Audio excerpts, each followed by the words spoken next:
Ok, donc bonjour. Aujourd'hui, je vais parler de mon récepteur que j'ai construit.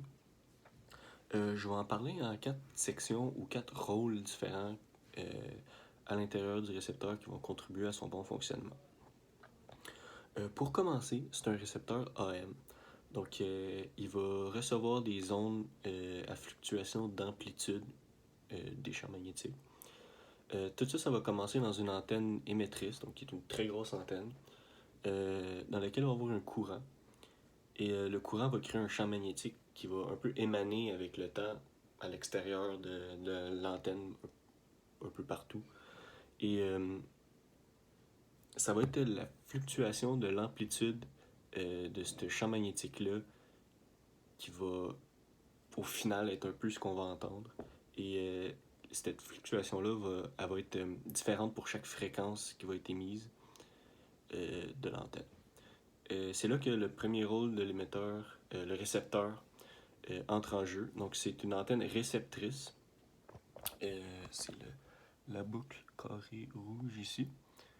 Et le but de cette antenne-là, ça va être de recevoir les ondes. Comment ça va fonctionner? C'est que c'est le courant, le champ magnétique qui va émaner va passer à l'intérieur de la boucle et va induire une tension aux bornes de la boucle qui va correspondre aux fluctuations, plutôt à l'amplitude des fluctuations du champ magnétique émis par l'antenne. Et c'est là que justement le deuxième rôle va entrer en jeu, qui va être le filtre passband. Donc le filtre passband, c'est un peu un filtre de fréquence. Donc c'est important de comprendre que pour entendre un son, il va falloir isoler une fréquence spécifique. Et les antennes vont émettre toutes les fréquences, les fréquences AM vont toutes les émettre en même temps.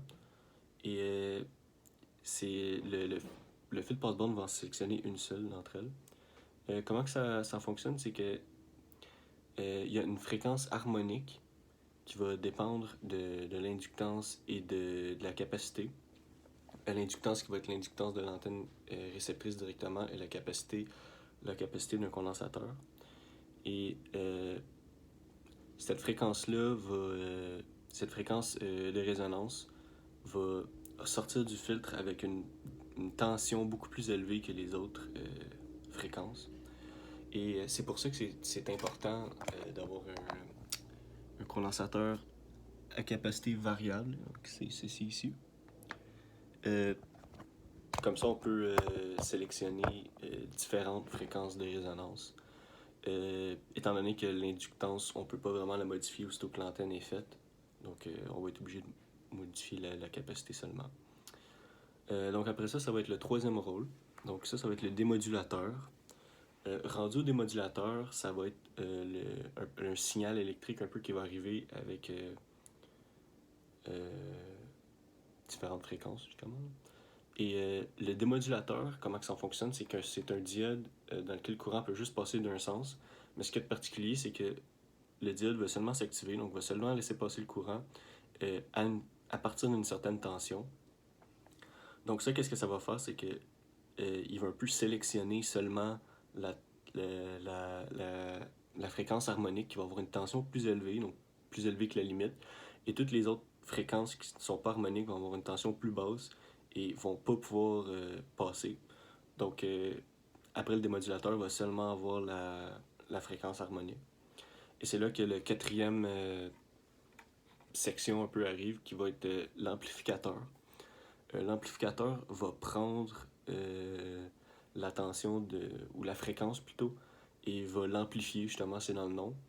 Et pour faire ça, on va utiliser un circuit intégré qui est juste ici, qui était cette petite affaire-là, qui est un ampli-up, qui va, à l'aide d'une pile 9 volts, qui est ça ici, c'est une pile externe,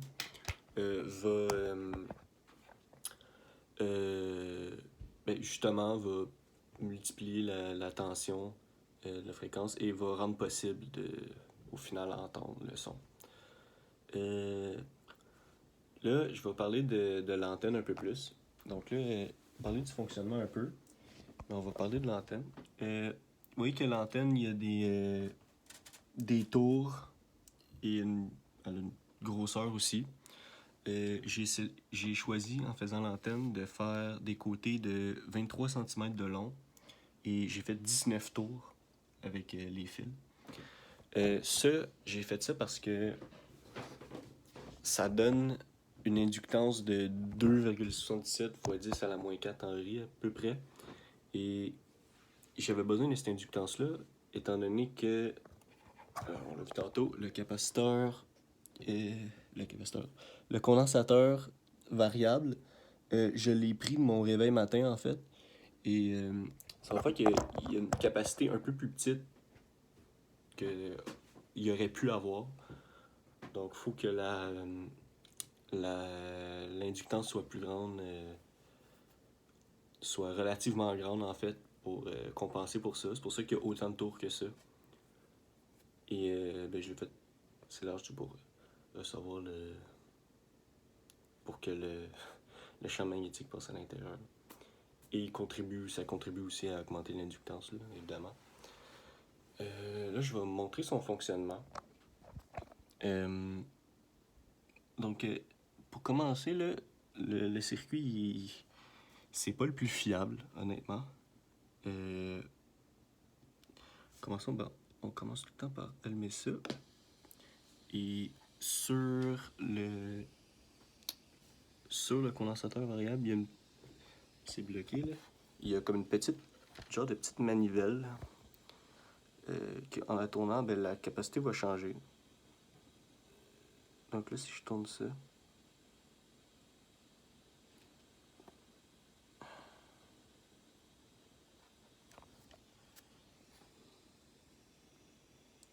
c'est pas là, je le gosse un peu.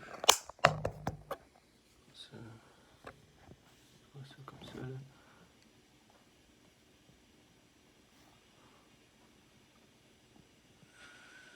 Ah, ouais, lui, il y a tout le temps, toujours un poste qui fait bruit de même, là. Ok, un autre.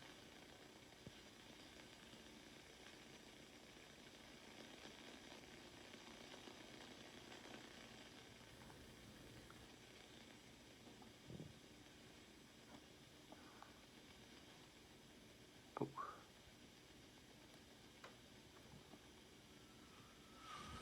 Bon, encore ça. Ah.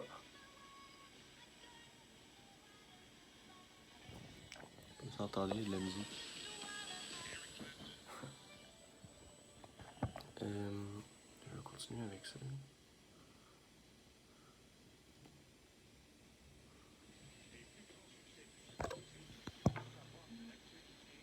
Je sais pas si c'est le même. Je pense que oui.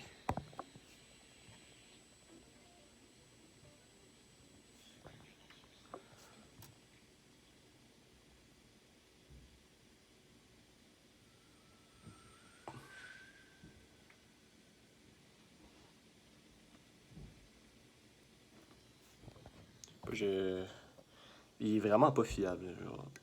À chaque fois que je l'allume, il capte des fréquences différentes.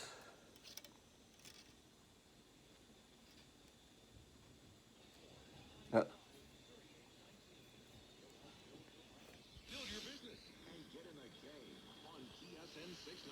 Ouais, ça c'est le 690, 190 kHz. Là. Parce que l'autre était plus grand, peut-être 700 quelque chose. Je pense que je pogne entre 600 et 800, je crois. Là. En tout cas. Donc, voilà. C'est tout.